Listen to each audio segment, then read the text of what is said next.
Kanalıma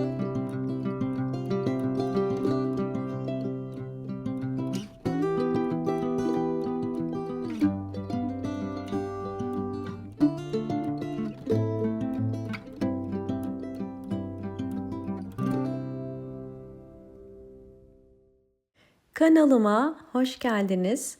Bugün sizlere hiçbir şekilde çiçek açmayan orkidelerinizi çiçek açtırabilecek iki önemli püf noktadan bahsedeceğim. En önemli püf nokta sonbahar ayında hava değişimi yapmak. Kesinlikle sonbahar ayını kaçırmayın.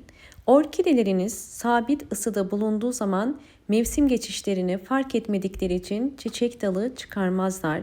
Bu yüzden sonbaharda gece sıcaklığının 12 ile 18 derece olduğu gecelerde 4 gece ve 5 günde mutlaka dışarıda bekletmek gerekiyor. Gündüz direkt güneşi ve rüzgarı almaması gerekiyor. Ve bu 5 gün sonunda orkidelerinizi eve alıp bol aydınlık bir yere koyabilirsiniz. Diğer önemli püf nokta ise orkidelerinize hava değişimi yaptıktan sonra gübre vermek. Bugünkü gübre tarifimi sizlerle paylaşacağım. İlk olarak elimde muz var. Muz üzerindeki kabukları kaldırıyorum. Ve şimdi muzun üzerindeki tozlardan arınması için yıkayacağım. Bu tarifimiz için bunu yapmamız gerekiyor.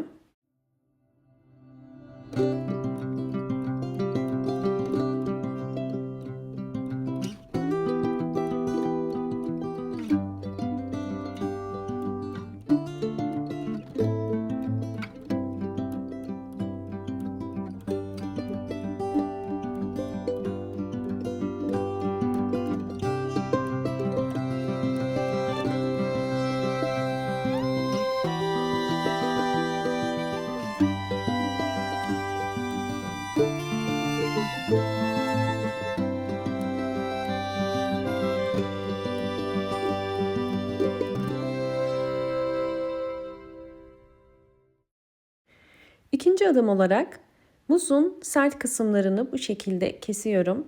Şimdi bunları küçük parçalara ayıracağım. Muz kabuğu içerisinde bulundurduğu bol miktardaki potasyum sayesinde çiçeklerinizin hızlı bir şekilde büyümesine, yeni kökler, yeni yapraklar çıkarmasına yardımcı olur. Evdeki bütün çiçeklerinize kullanabilirsiniz. Hazırlamış olduğum muz kabuklarını bu şekilde bir boş tencerenin içerisine koyuyorum. Şimdi bunu biraz bekleteceğim. Hazırlayacağım gübre için lazım olan diğer bir malzeme yumurta. 2 tane yumurta seçiyorum ve bu yumurtanın kabukları bize lazım. İçerisini boşaltıp kabuklarını alacağım.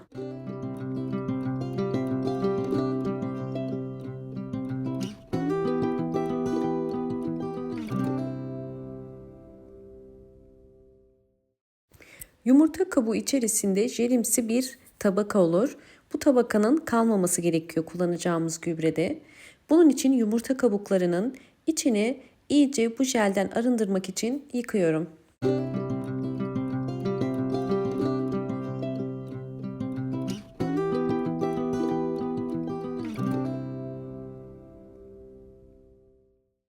Kabuk içerisindeki yapışkan madde gitti ve şimdi bunu kullanabiliriz. Yıkadığım yumurta kabuklarını muz kabuklarının üzerine ekliyorum. Elinizle biraz ufalayarak küçük parçalara ayırabilirsiniz. Bu özellikle sıvı gübrelerde daha hızlı vitaminlerin suya geçmesine yardımcı olur. Evet, şimdi üzerine kaynar su döküyorum. 1 litre kaynar suyu boşaltacağım.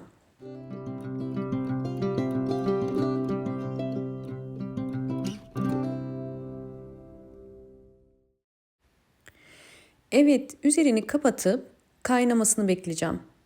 Kaynamaya başladı. Bu şekilde kaynamaya başlayınca 10 dakika kaynatıyoruz. Daha fazla değil.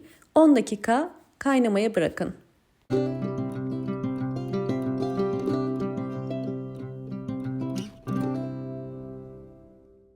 On dakika kaynadıktan sonra ocağın altını kapatıp soğuması için soğuk bir yerde bekletiyorum.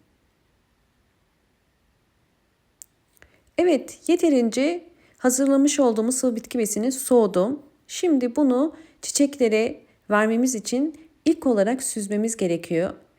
Üzerindeki tortuların ve kabuklarından ayırmak gerekiyor.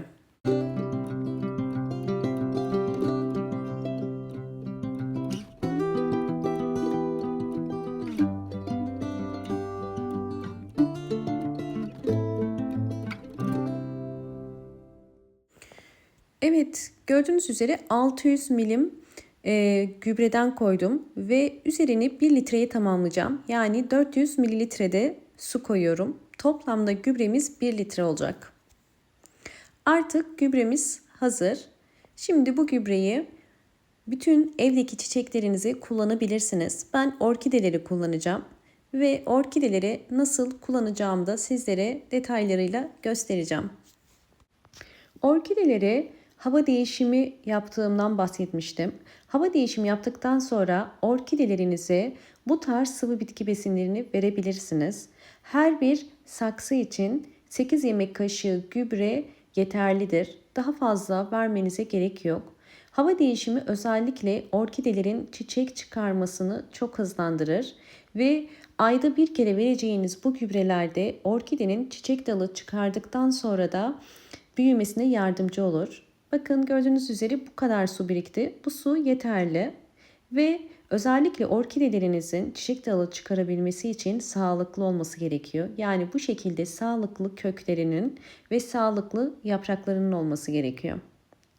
Yine elimde bakın yaprakları sararmaya başlayan ve hastalıklı bir orkide var. Özellikle hastalıklı ve zayıf düşen orkidelere de gübre vererek bu tarz orkideleri güçlendirmek, yeni kökler, yeni yapraklar çıkarmasını desteklemek gerekiyor. Gübre verdikten sonra altında gübre suyu birikir ve bu su akşama kadar çekmesi için yeterlidir. Ve gördüğünüz üzere yine orkidelerin bu şekilde sağlıklı olması gerekiyor. Sizlerle orkidemin gelişimlerini de zaman içerisinde gelişimlerini tekrardan paylaşacağım.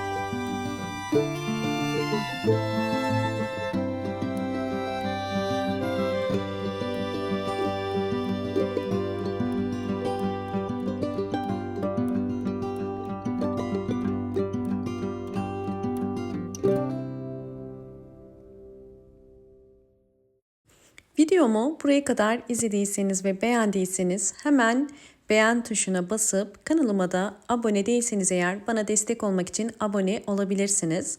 Sizlerle orkidemin gelişimlerini paylaştım. Bu da yine hastalıklı olan orkidemdi. Sizlere göstermiştim. Gördüğünüz üzere şu anda 5 tane çiçek dalı çıkarıyor. 2 tane ana gövdeden yeni çiçek dalı çıkarıyor. Hem de önceden budamış olduğum dallardan çıkarıyor. Vermiş olduğum sıvı bitki besinleri ve hava değişimiyle orkideleriniz bu şekilde bol bol yeni çiçek dalları çıkaracaktır. Umarım bu videom sizler için faydalı olmuştur. Hoşça kalın, sağlıkla kalın.